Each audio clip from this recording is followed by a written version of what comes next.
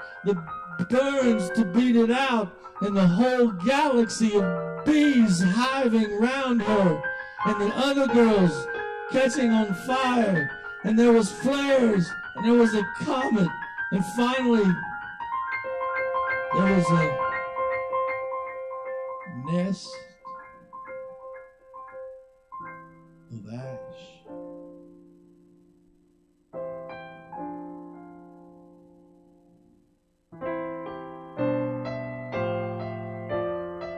And it was just hoping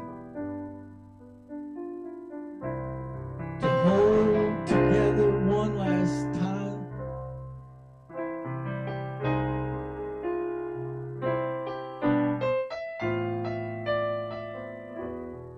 In the endless wind.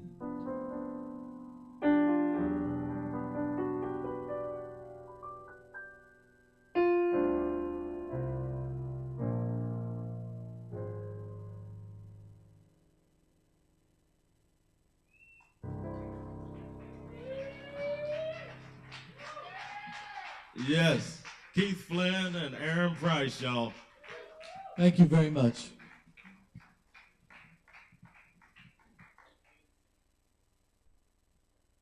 And I thank y'all for sticking with us. It just gets better the later it gets, by the way.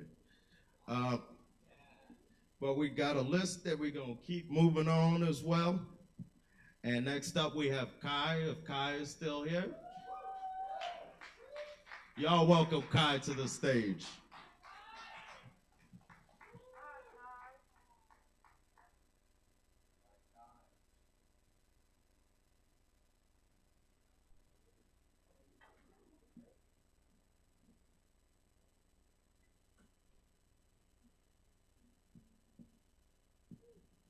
Hi, I'm Kai.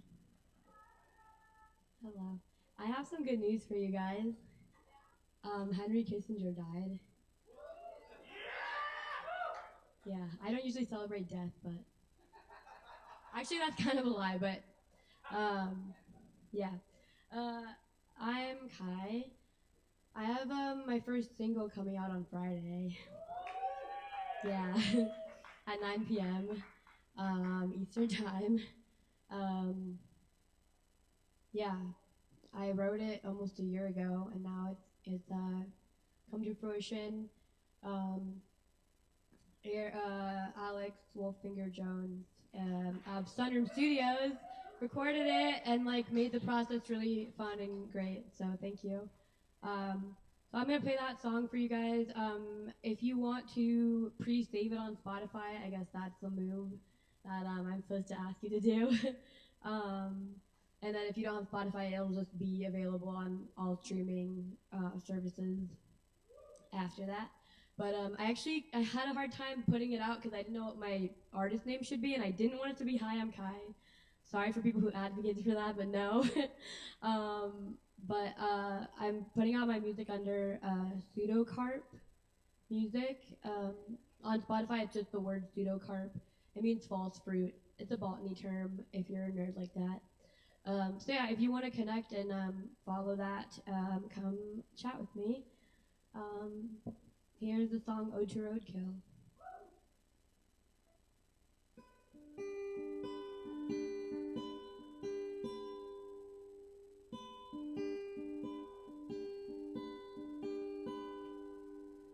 One by one we'll wind up here. Squirrel, cat, raccoon, rat, opossum, dog, deer. Nature kept you safe and sound, but wild ones weren't built for this town. Four-wheeled than two headlights hit. Now you're roadkill on the ground.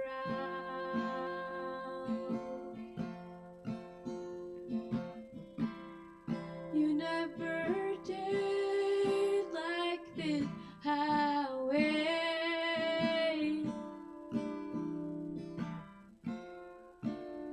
You never did choose to die this way.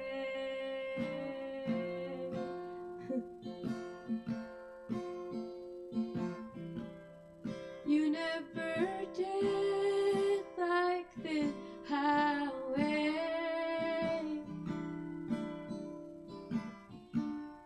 You never did have a say.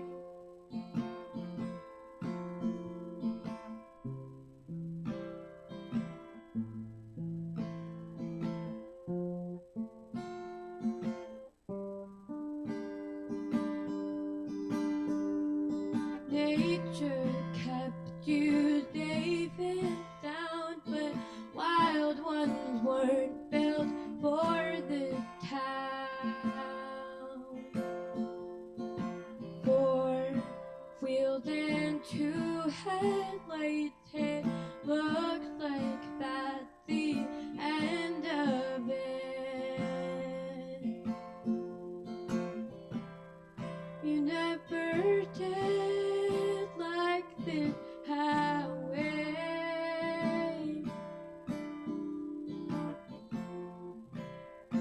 I know the song, guys, I promise. You never did choose to die this way. You never did like this highway. You never did have a say. Nature kept you safe and sound, but copper came and tore it down. Nature kept you safe and sound, but there's no trees left in this town.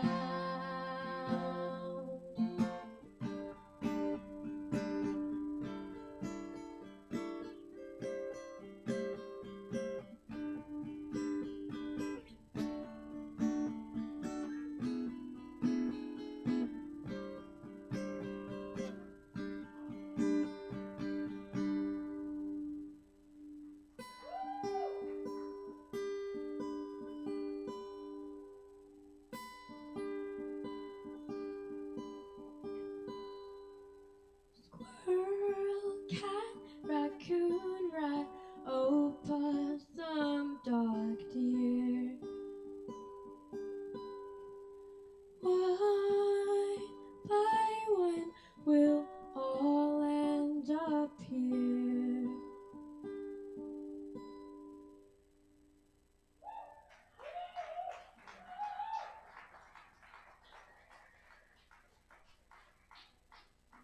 Thank you. My voice doesn't always sound like this, but we're rolling with it today. Thank you. Yeah, I think that song to me is just about how if we treat the smallest, most helpless creatures around us so cruelly, then it's like, how can we ever? Like, I think that says a lot about how we treat each other. So. Yeah, if you like the song, come chat with me. I'm gonna play. This is actually gonna be the second single. We're recording it this weekend. Yeah, I'm excited. Kind of a different vibe, and it's called Love Bite.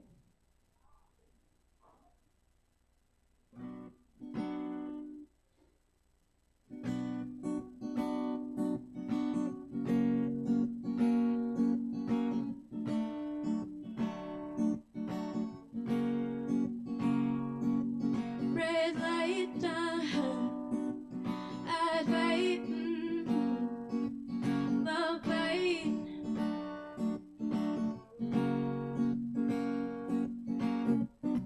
you found was a fantasy, don't mess with me.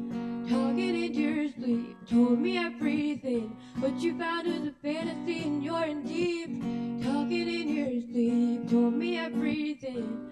If you're not coming, you're leaving. If you're not hot, then you're freezing.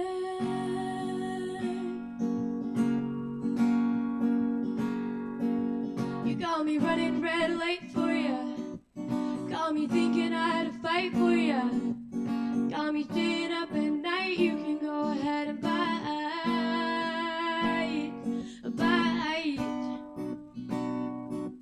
Red lights, I'd fight. And love bite. What you found was a fantasy, don't mess with me. Talking in your sleep, told me everything. What you found was a fantasy and you're in deep. Talking in your sleep, told me everything. If you're not coming, you're leaving. If you're not hot, then you're freezing.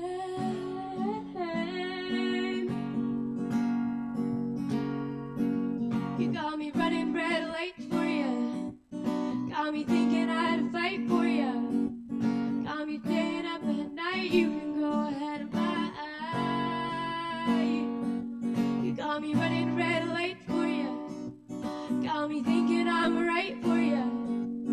Got me staying up at night. You can go ahead and bite. Take all my time, take all my dark, take all my spark, take me apart.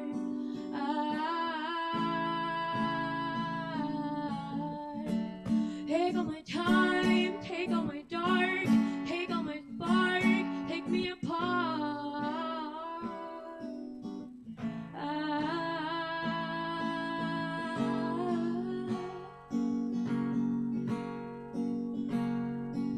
You got me running red lights for ya.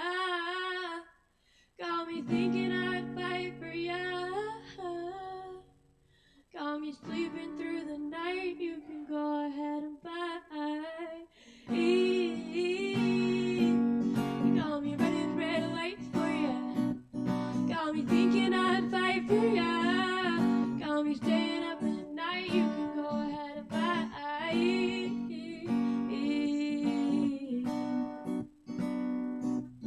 Red lights, I'd fight.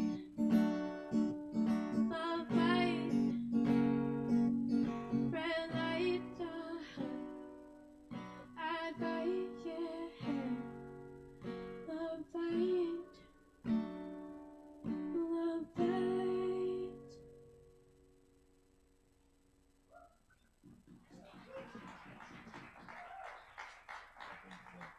Thank you. Yeah, that single is getting recorded this weekend, and I think it's going to be a quick one, so that should be available for streaming pretty soon, too. Thanks all for your support. Yes, let's keep it going for Kava. Check out her music. Alrighty. I apologize. I have to pull the list out here, but I'm pretty sure we're on number 11. Well, 12. Is it Chloe? Let's welcome Chloe to the stage.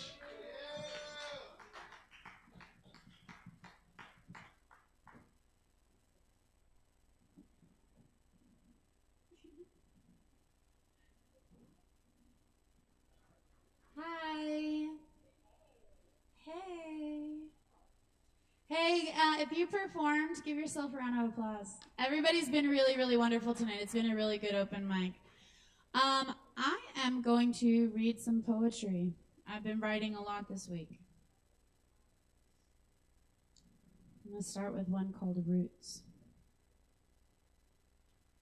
Petals and nebula, swaying and breathing tendrils, anemone fingers, reaching, finding, peeking through, around a corner, around the bend, spirals and growing tendons, tissue, fibrous and ancient, but liquid and new, waterfall of self, under the earth and one with it, below and through, above and within, white hot, cooling the earth under tips of toes, healing by being in and out, in and out.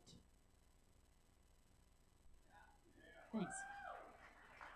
Yeah, some of these are shorter and some are longer, so I guess we're just going with the flow. I wrote this one tonight.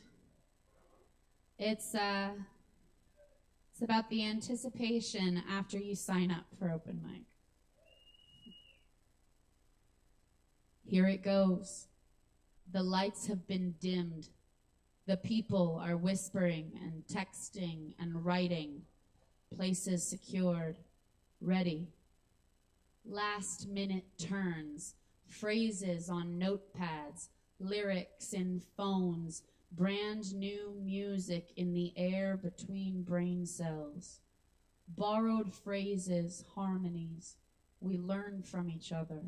Before the art of the night has even begun, we gather our perspective by seeing our reflections in the eyes of the artists around us and within us, ready to perform. Thank you.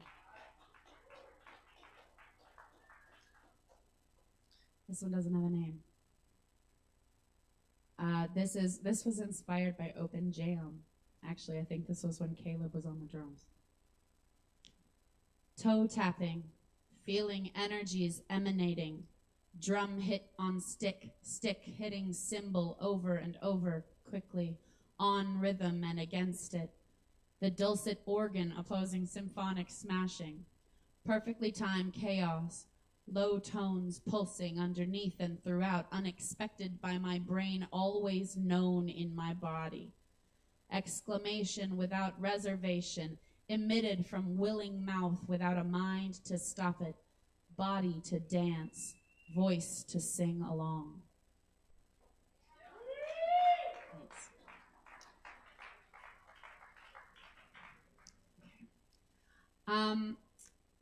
I'm going to switch gears, and I'm going to do, this is a longer one, and I'm going to go ahead and trigger warning. I reference medical abuse that I received earlier this year at the end of this poem.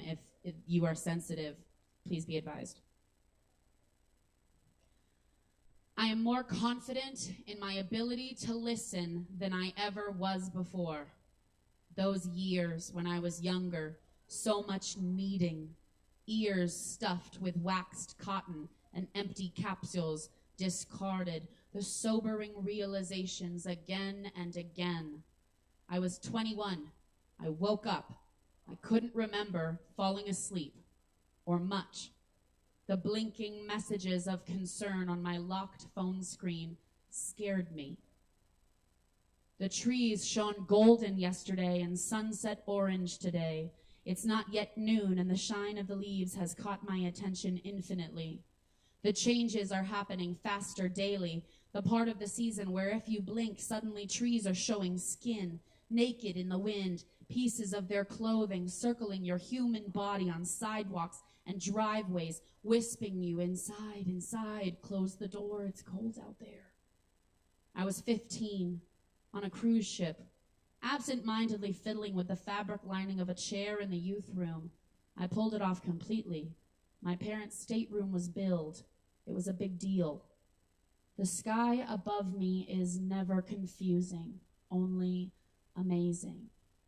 I was 9, and my face was closed in and crying.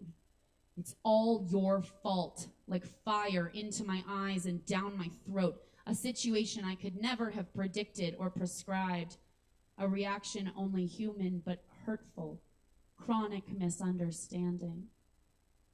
Paths laid out with imaginary choices, pretend control, winding mountain roads, returning. I was 5 or 6, knees to eyeballs, purposefully shaking shoulder, desperate for just one of the pairs of eyes to find me there, instead of consumed in the hungry anger.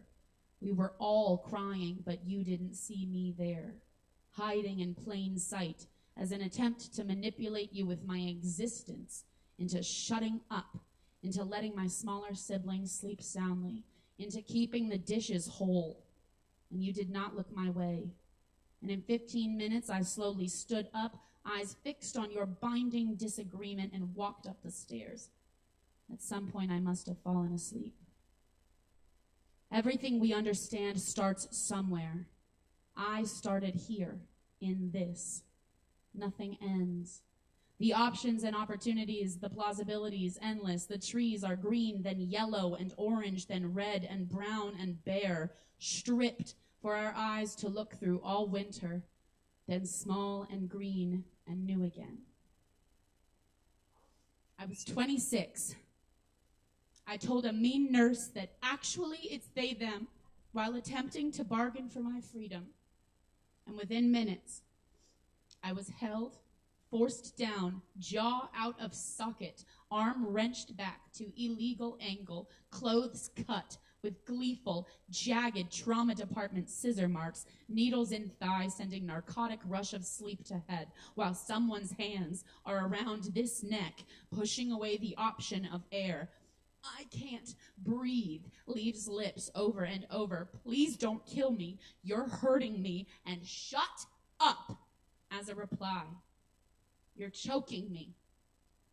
Anyone in this room can attest that I wasn't even near the head of the bed. And sleep, naked and afraid, on barely a bed, handcuffed with shoulder backwards and arm underneath, hurting and released with scrubs in the wrong size falling off aching body upon waking up because I had only ever been sane and rational, and they saw an opportunity to abuse me anyway. Alone mornings, every morning, almost. Time for me, by me, with the sun and the leaves and the green going gone trees in my corner and on my side, the hurting of the heart, knowing of the art, stories and questions. I'm here, aren't I?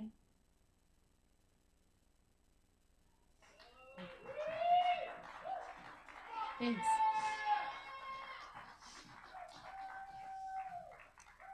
I'm gonna lighten the mood before I'm done, because that was a lot.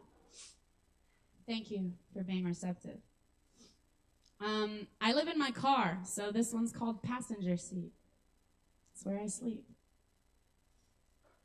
Liminal nighttime grieving, airy morning settle, dusty, dusty books blowing O's in the parking lot, wishing different, wishing the same, leaves in front, leaves behind, leaves below, leaves above, around, sticks and twigs, walls.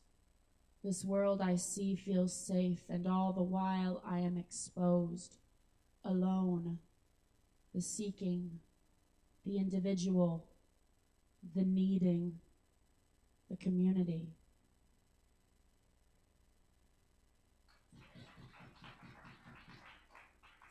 And I'll leave you with this one. This one's called Guidance. I've been listening more, as much as I can.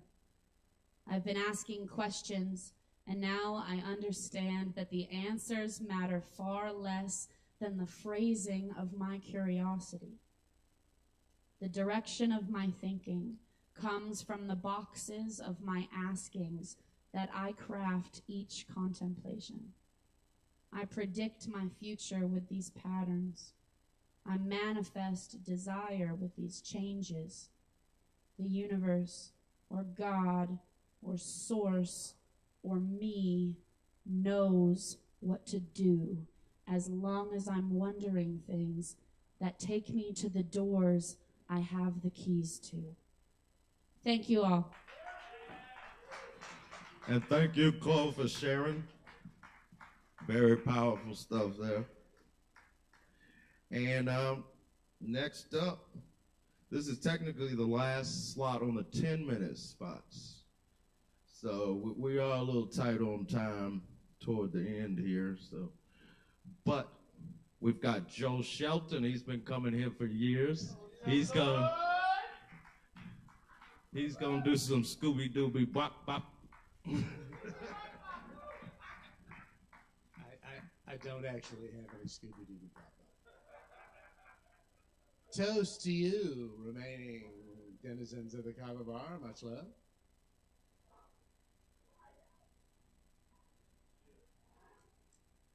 Okay, so I have some thoughts and a couple of poems and a couple of songs. Carl was always a touch effeminate, if not a grope, and that didn't sit too well with the fellas at the plant. Still, they'd grown up with him since they were all boys, and they were fond of him in their way. Some of them had even gone to his same church. He'd always dated girls like you're supposed to, but they never seemed to go anywhere, to their general amusement. But to their pleasant and approving surprise, Carl became engaged. He and his fiancée set a date for a good Christian wedding. A few days before the wedding, in the long and odious, hazing tradition of matrimony, the guys pranked him like you're supposed to. They got hold of him, yanked his pants down, and smeared an industrial dye on his testicles so they'd be blue on his wedding night. To their communal disgust, he got an erection while they were manhandling his genitals. They were so angry. Fucking faggot, one of them said. All right, here are a few of my rhyming cat haikus. I am manifesting that they be illustrated. I've been manifesting pretty hard for a while. Nothing yet. All right. Avoiding a clean litter box should be, what word? I recall, deterred. What? Somebody got it. What's a cat to do when a dog stops by to see you? Scratch that idea. Just a couple more, they're pretty terrible. Aquariums can so unfairly tantalize a watchful cat's eyes. Got one more. Raspy, foreign-tongued nocturne heard on nights like these must be Siamese. All right. That's okay. See you later. Not about to jump on the escalator. I'm up and away. Won't see you soon. I'm climbing up the stairway to the moon. Neil's up there, easy as you please, noshing on a block of green cheese. We'll be three amigos, me, him, and Buzz, eating lunar quesadillas just because. I'm up and away. Won't see you soon. I'm climbing up the stairway to the moon.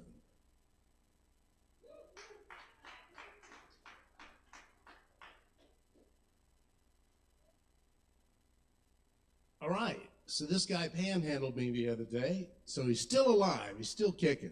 The song leaves it in a gray area, but the truth is, the inspiration for the song is still around. So here's Lucky Lefty.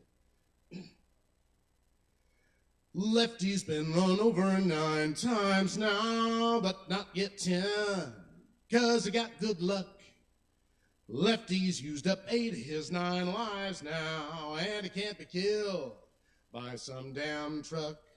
Lefty's on his bike every night, hustling up a dime to the left and right. Desperation has busted him flat, and down and out is where he's at. Lefty needs a bottle for the evening, says, pardon me, friend, can't hold a buck. Lefty's been beat up the last few rounds now, life keeps on swinging, and he forgot to duck. We've all heard his story, I know it well. If he'd keep on rocking, that'd be swell. Guardian angel's about flapped out. She's wearing down without a doubt. Lefty just got bumped by a city bus, man. It's knocked him down, and he started to cuss. Lefty's getting rousted by the cops now. Says, come on, boys, now what's the fuss? Not above a little gas can scam. Got a vagrant BP's in a little jam. Lost a hand panhandling, it's true. Stumped as to where he left his shoe. Lefty plays the heartstrings like a pro man. Knows every trick in the begging biz. Lefty gets pissed off if you're not buying, 'cause you got yours, but it ought to be his. Lefty's on his bike every night, plugging away for a nickel to the left and right, peddling pity with a little touch of fright, and he's quite a sorry sight. There but for the grace, yeah, I know. Haven't seen him lately, where'd he go? Well, Lefty's been run over 10 times now. All right. Well, thank you. I feel moved to change my song at the last minute, and I'm doing an Everly Brothers song. You may have only heard the Nazareth version, which sucks, but the Everly Brothers version is wonderful. I hope my version treats you all right.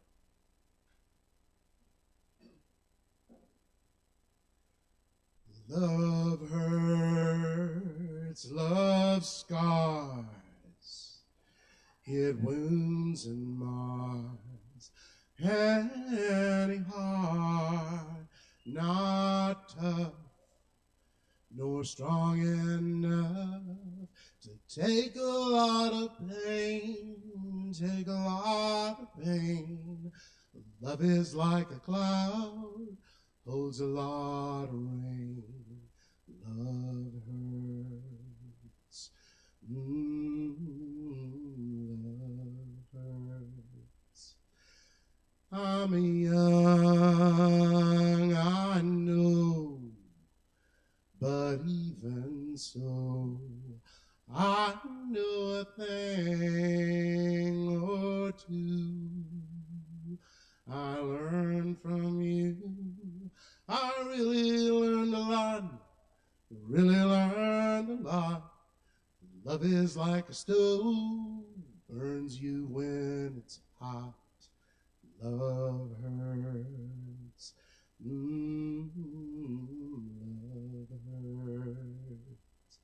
Some fools rave of happiness, blissfulness, togetherness. Some fools fool themselves, I guess, but they're not fooling me. I know it isn't true. No, it isn't true. Love is just a lie made to make you blue. Love hurts. Love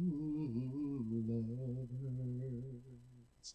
Oh, some fools rave of happiness, blissfulness, togetherness. Some fools fool themselves, I guess, but they're not fooling me. I know it isn't true. No, it isn't true. Love is just a lie made to make you blue. Love hurts. Love hurts.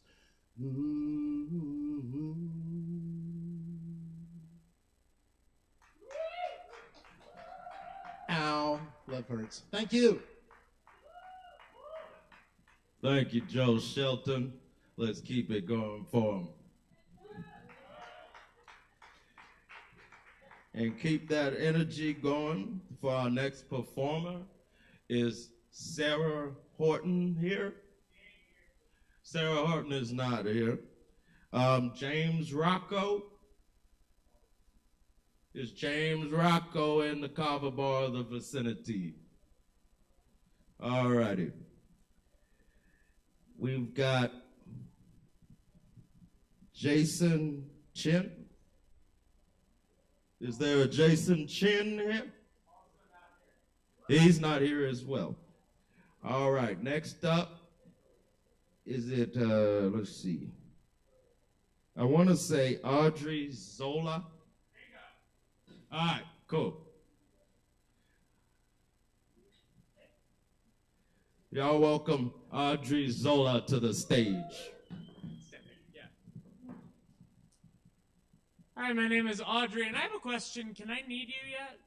Venomtail Bravado has always tugged at my heartstrings, and even with your shitty little praise jaws, you don't pray for me, but I pray for you. Because Loveless Sunbather and The Aeroplane Over the Sea, these are all albums we both like, and good taste is hot. Can I need you yet? You gave me cigarettes that one time, even though I didn't really need them, but this is more than that. There are no Everests with you. There's just bitchier molehills, and you're so pretty in that, like, trash fire way, and you pretend like you don't know. You hide behind your scraggly blonde hair and... Oh, my God. Jesus fucking Christ. Is this it? Can I need you yet? Yours is the ugliest amongst all the St. Bernard howls, but it's the only one that we salute for, and I have never loved a man before, but baby, you are a phasmid, vespertine on plastic beaches, the Sakya Monastery, 10,000 years of human history, and how I look at you. My lover sits curled in purple sheets, wondering why I look away, and I can't answer, no matter how long it's been since we traded back our sweaters. Can I need you yet? I am crying in a punk bathroom, the walls adorned with Sharpie, because crouched on a picnic table like a gargoyle, I told you. Jesting upon jest that it's not that serious, it's all hunky-dory, even though it's a whale fall, a beautiful thing crashing down where no one can see it, even if it's all digesting and screaming and bleeding for you still. We could have how I'm feeling now, together, even if my fantasy of 3 bedrooms and a good neighborhood is all just balsa wood and slapped on acrylic. I blame my stubble. I blame my baritone. I can't help but think that you would love me if I'd been born right. Can I need you yet? Now her, she was born right. Her voice sounds just fine. And she lights up every room while I scramble out towards the remaining dark. She has never liked me, and neither have I, and she pretends to hate you, knowing nobody buys it. I see your foundations come together in giggles and googly eyes, and I can't help but think of ways to destroy it. I can't help but try. Can I need you yet? Don't pray for me, just watch my movies instead. They're filmed on the fly about a courtship I am in no way part of. I am sprinting towards the moon in Antarctica as the brandy burns me to pitch, and that's fine. I'll just keep putting myself in a suitcase. Anytime you walk in the room, you are 26,000 feet and 10,000 years away from me, and you keep glaring at me when you know that I would lift my skinny fists like antenna to heaven to worship you. Please stop glaring at me. I can't sing when you're looking at me. Baby, please? Just come home to the foam board. Forget every single thing I've done just until the weave breaks. I could feel small in your arms. We could put on a record. Second one. The problem with sharing an ex with 3 of your closest friends is that you've run out of secrets. They have an OnlyFans popular enough that my aunt's husband knows about it. She has a thing with feathers and feet that I really don't want to know more about, and I knew exactly how big his dick was before I ever put it in my mouth. Order of operations is backwards there. But on the back porch, we smoke backwoods amidst the rotten blooming dogwoods, and the order of operations doesn't end up mattering. Let's step back. Smash under the biggest couch in the world, smushed into the house's smallest room. She's studying to be a radiologist. The place is covered in half kept together medical textbooks. She downs a Red Bull from her Draconiccord after finishing her coffee and sits down to bully me. The kind of mean that means she hates the mean of humanity but loves you. She wants to be able to see through people, not knowing that she is getting easier to spot. I find her crying on the front porch, and she tells me that she is in love with them. But as blissful as the relationship was, the agoraphobia kicked in. She ran right back for the closet. She's happy now, comfortable, but she can't help but break down whenever she sees them with someone else. They take up the entire bottom floor of the house. The place is covered with ivies and expensive clothes. They dye their hair compulsively and spend the next year coordinating the color scheme on Instagram. They are adored, and they act like it. So it's weird to see them silent, staring up into the popcorn ceiling, watching the world rotate and whispering about it like it was going to catch up with them any second, disappearing into their mind for half an hour before coming back like they'd just gone to the store. He would have been willing to go instead. He's the resident bisexual frat bro of the house, just as likely to shoot a deer through the eyes as to gossip about guys, while the neurotic dachshund he keeps threatens to get itself put down if you don't pet it right now. We go through his section of the house and find it sufficiently broken down beer bottles and beaten up Baha'i pamphlets. He wants to be religious more than he is. He thinks it'll save him from the drink. Or at least he wants it to. And he wants that to mean the same thing. He's Pavloved himself into forgiving every person who isn't him. I've never seen him cry. I see him want to every single day. Our ex was an asshole for a number of reasons, but mainly for hiding the scandal behind people. His ability to beat you at any video game guaranteed, her encyclopedic knowledge of Radiohead's discography, their ability to just explain definitively why modern art's great and you just suck. We all get crushed under the bookshelf sometimes, even though we see it coming, in between the beers and the Balenciagas. Don't tell any of them I said any of this, by the way. I'm supposed to be good at keeping secrets. Thanks. Yes, let's keep it going for Audrey Zola. And next up we have Rowan Farb.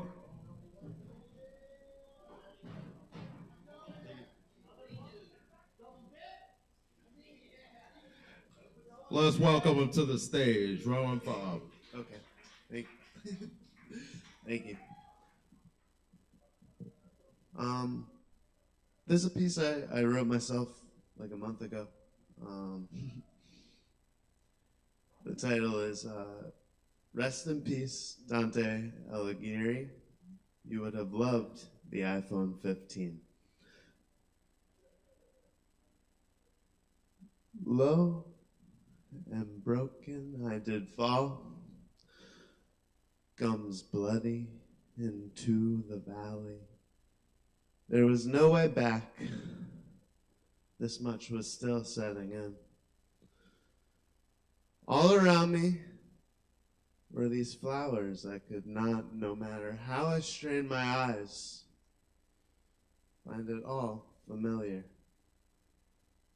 Every breath I took in this place was levied with dust, my late arrival seeming to renew whatever had been cast down and laid upon this strange land, whose name I failed again and again to summon. Ever since I'd stirred awake, or perhaps truly I had fallen, though from where my mind declined to comment still. I knew with some certainty there had been a struggle preluding my slumber, or depending on how you look at it, my descent. All around me, it could be felt. The only thing here, not quiet or still. Echoes of departure, loss, uncertainty, all thrashing, warm and full-bellied, enshrouded under the sprawling cloak of unfamiliarity. Had I been the one to play the song, or had I been audience to it once more? The rivers here truly weep, its trees so tall and aching. It has been what feels like hours, and I haven't seen or heard a bug. Seems even the grass here has its plans for me. In my right hand still, I could feel a weight I could not explain. If I had dealt a blow, I suspect it had cost me just as dear, something lost for something gained. It was inside this thought I realized I had become so terribly hungry. The bushes withdrew as I got near. The trees concealed all but their black emerald leaves, in which I felt no kiss from the sun. It had been dusk for hours, and if time and this place ever met, it seemed seldom at best. I fell pitifully to sleep by water, huddled and exhausted from the whispers of the grass, mouth all sticky from the pollen in the air. As I opened my weary eyes, your left hand laying tight across me, I could smell coffee singing from the stairs below. Your eyes so fixed upon me, the words hit me like a wave. Good morning, starshine. The earth says hello. Thank you very much. Yes, let's keep it going for Rowan. And we've got one more performer on the actual list here, and we'll do some closing out following that. Is it Aziz Milo? Y'all welcome them to the stage.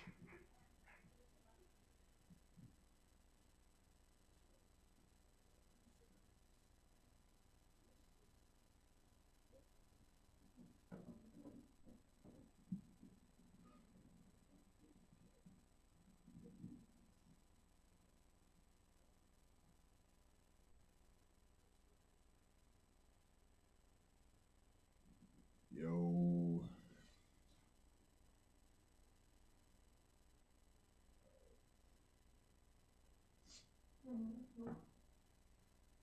Alright, I'm gonna write or read a poem, just like a poem. Let's go. Let's go. Woo! Let's fucking go. Game time. Game time. Where's my kratom? Yeah. All right. Shut up. All right. The name of it is Full Moon, and my phone is like super fucked up. We'll see what happens. All right.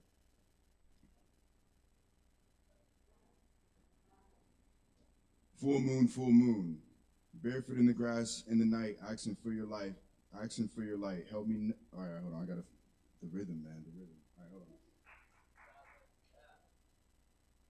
on. Full moon, barefoot in the grass in the night, asking for your light. Help me not live the life of a fool. Full moon.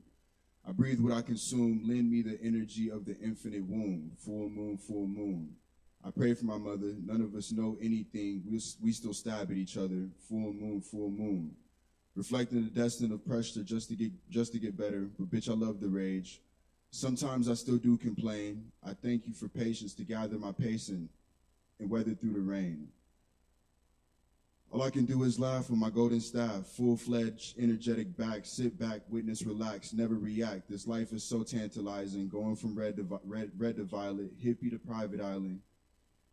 In your reflection, full moon, I just see me smiling. Full moon. I give you permission to clear out my smitten. I'll change my disposition. Trust me, this time I'll listen. I fucked up in the past, but this one's different. I'm not the same negligent, hell-bent, destructive kid.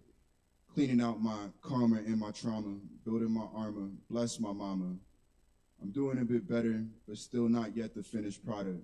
Long road to go till it's all said and done, huh? I'm gonna leave it at this. These are my last words, love. Full moon. Can I have this dance? Keep it real, heart of steel.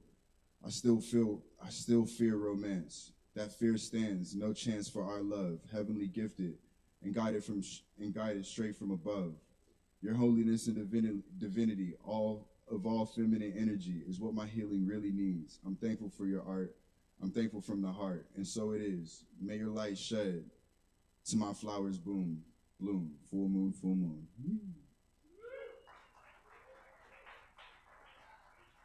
Steve. Thanks.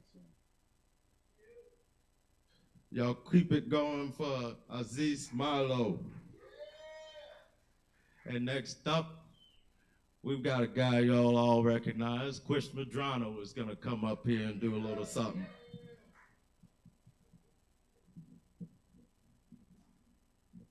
So I wrote this recently.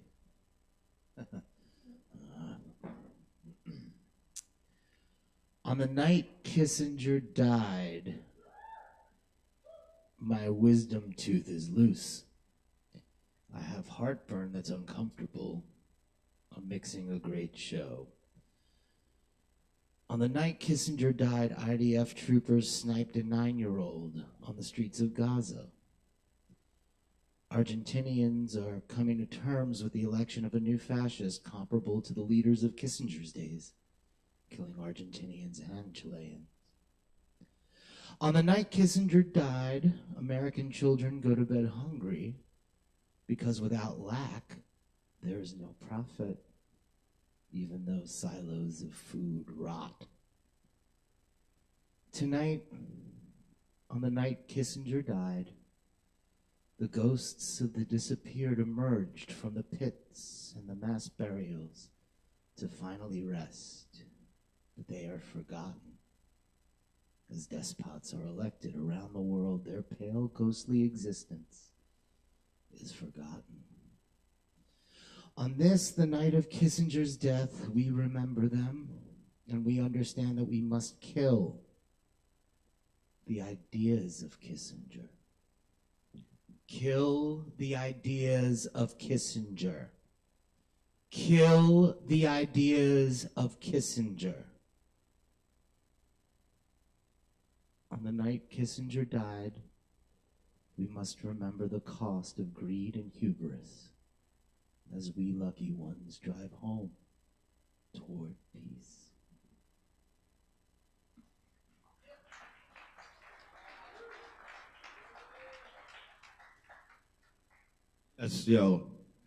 That is Chris Medrano.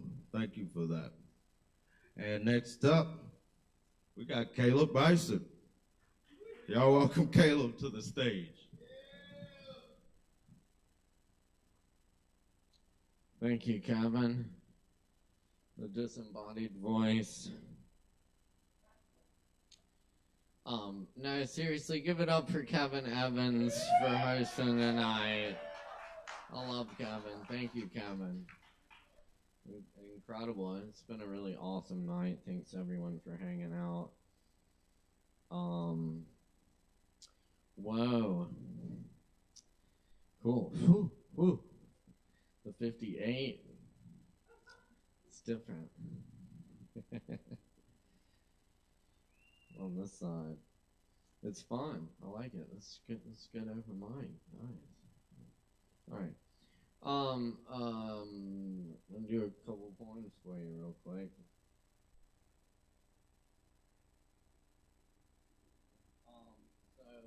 As a poet, I've spent a lot of time working in the service industry, and I've gotten some interesting stories out of it. So this is a true story behind this poem.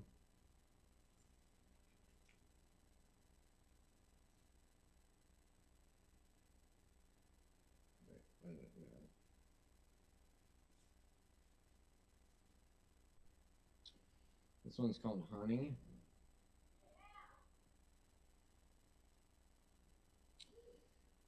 When a man walks into the bar, sits down, and proceeds to cover himself head to toe in honey until the 32-ounce bottle is empty, I kind of understand. None of us is ever far from that man at any time, as the water from the running faucet forgotten overspills the mop bucket. One drop too much. One shove over the line, and you could be the one wandering off into the night, glistening, anointed, leaving honey footprints behind.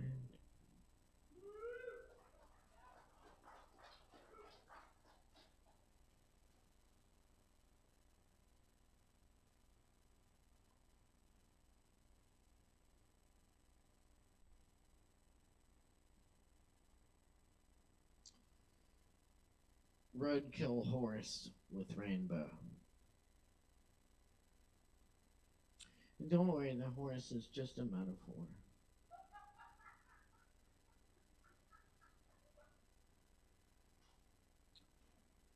When the textbook tells you the entrails of a thoroughbred stallion could wrap Earth 7 times over, you don't expect to see that across 8 lanes of a highway. The concrete meadow of carnage makes you rethink the naive work of the classroom. The blossoming shock as clouds open and rays of sunlight move across the mixed media of road and what is no longer horse. Horse with its parts in all the wrong places. This is real anatomy, spread before you, unavoidable. You speed right through it, going 75.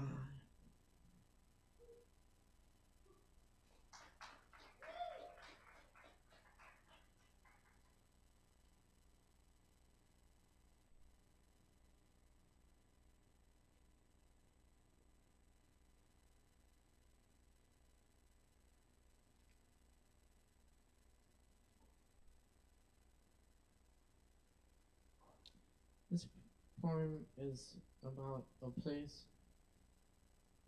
my grandparents used to take me to pick fruit as a young boy in the hills up near Roan Mountain, Tennessee. Johnson's small fruit farm.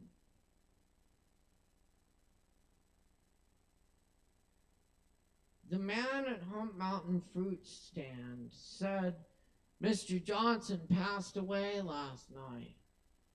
He'd been sick for a while. Miss Johnson says she's done with the farm.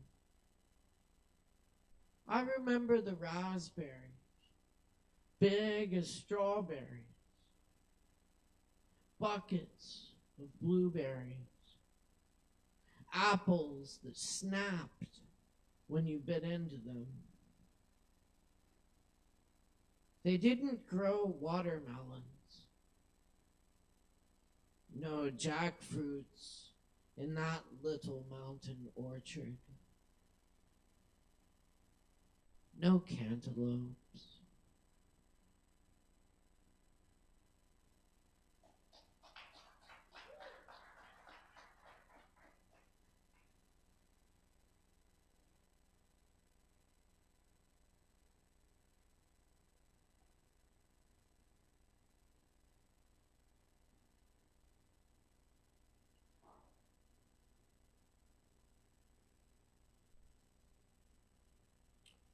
So,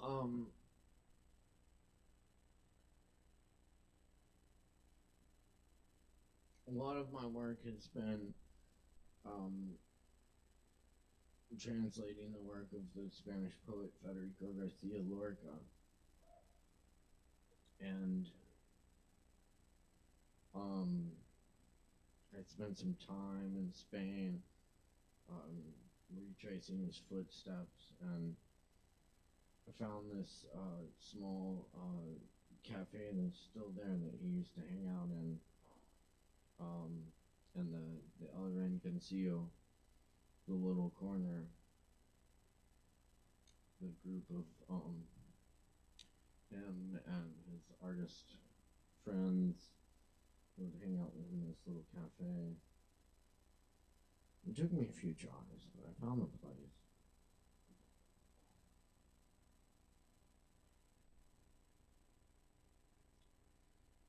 This is called advertencia, or warning.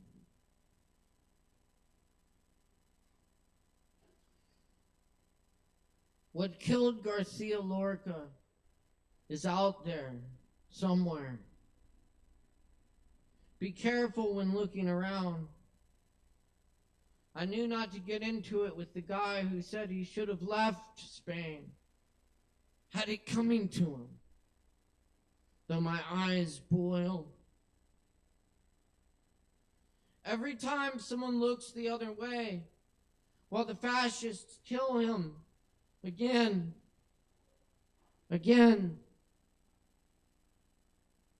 This is not the little corner you are looking for.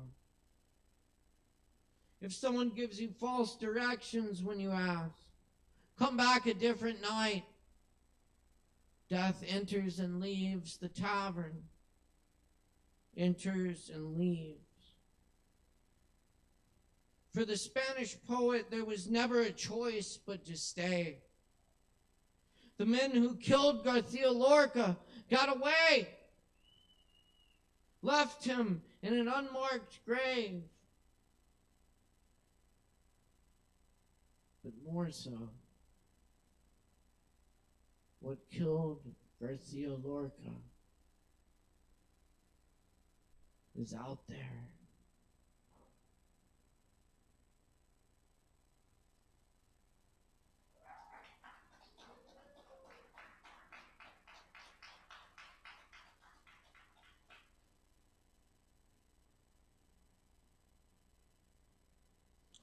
And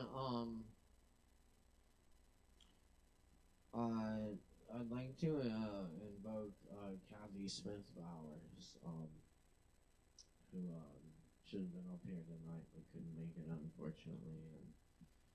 And so I'll do one of her poems and leave you with this. This is the flower we could not name.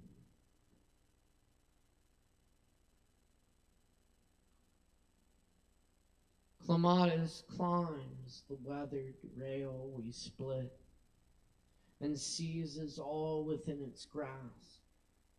Green tendrils, small antennae, tenacious toed and fingered, clinging.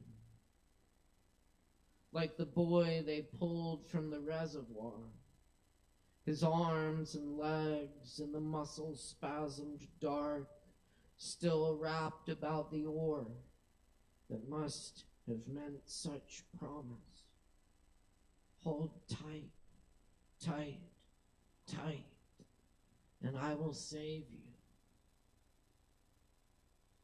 Last fall, a gift my mother sent, a burlap sack full of bulbs she'd thinned from her own neurotic yard. I dumped them out, palmed each one and named them like good children, destined to make something of themselves, who come home each year to make us proud. Cluster of small wombs, exotic as their names, desert candle, tiger flower, star of Bethlehem. Onions with a hank of hair, witch's head or squid, narcissus, hyacinth.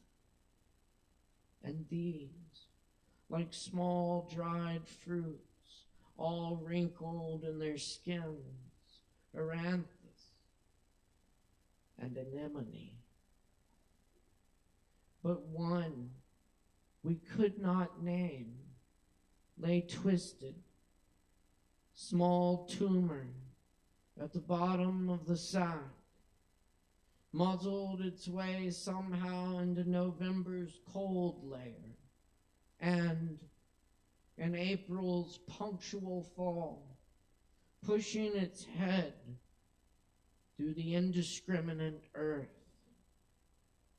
came anyway.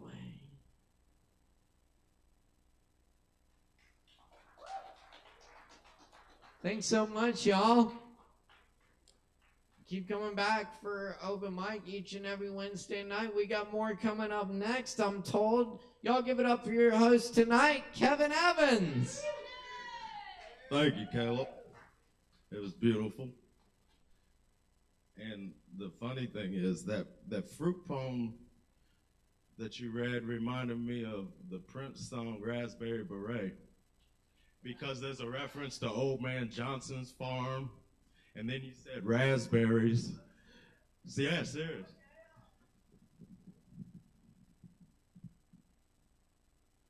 All right, I'm going to read one last poem.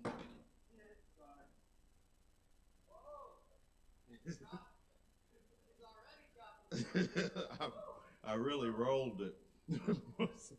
All right, so this is a poem. I don't think I've read it much in public, except when I was like 20 years old. It's from July 3rd, 2002. It's called What We Now Know. They told me a box evokes suffocated explosions of claustrophobia. Eventually, the cage-like corners manifest into you through what you inhale, schizophrenia. It may as well, from what was told, bring about bolts of hydrophobia, foaming at the mouth. But you just desire escape. But fear makes it so no one wishes for you to get out. I was told that God sees everything. So God sees us suffering. God indeed speaks, but are we listening or covering our bleeding, dripping, oozing ears? God, watch me do bad. Watch me do good. Watch me combat hate with water. There are waterfalls in paradise, and what flows downstream in it is the most blatant, potent blood. But I cannot allow it to rust my blood, for my blood shall not be cold. It shall be warm. It shall not be ancient and stagnant. What I'm crying out for is just a spirit in a world that can be so foul that gives a damn. Why do we wish to see another's blood running cold into the drain? Do you wish to gain fame from taking another's life? Does that engulf you, bloat you with pride? They demean, they decry others whom are just as worthy of life. The tides that crash so bloody against the bluffs at the edge of the beach. The war overseas to the third world degree burns the speech over here. Hurt in our streets, war in our streets. Bodies so lifeless floating in the waters. Bloodbaths. Don't bolt so fast to the empty road where you could clothe your soul in a mask, because you'll smell the blood. You'll taste it in the water. Ingest it into your restless insides through the fruit of the antiquated tree.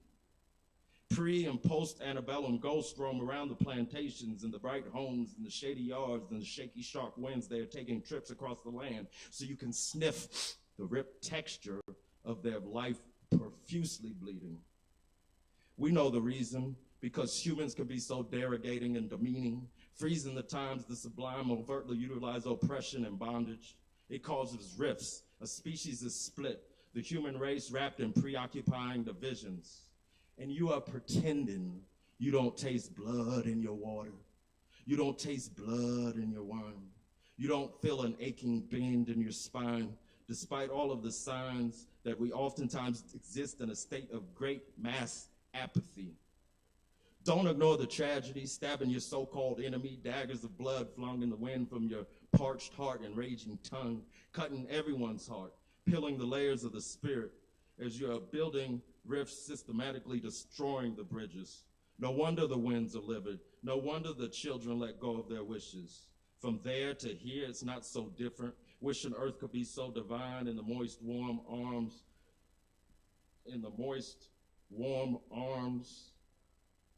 Oh, sorry, it's like a road map here.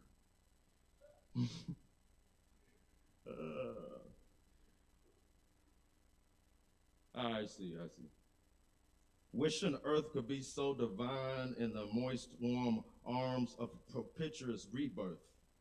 We know hearse, we know dirt, we know macabre, we know savagery, we know castles falling, vicious, iniquitous battles dawning in the smoky morning light. We know blood, we know flesh, we know pus, we know buckshots, we know trust loss, but do we know reparations, acceptance, and patience? We know retaliation, we know invidious, we know prison, but do we know the clearest, brightest visions of convalescence tomorrow? Do we know family from another place than our home?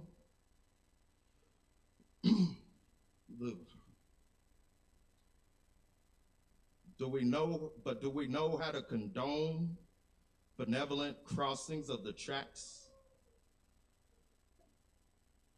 Do we know when we are in a trap? Sorry. We know war and we know cracks. We know the hues and views of white and black, but do we know the benevolent crossings of the tracks?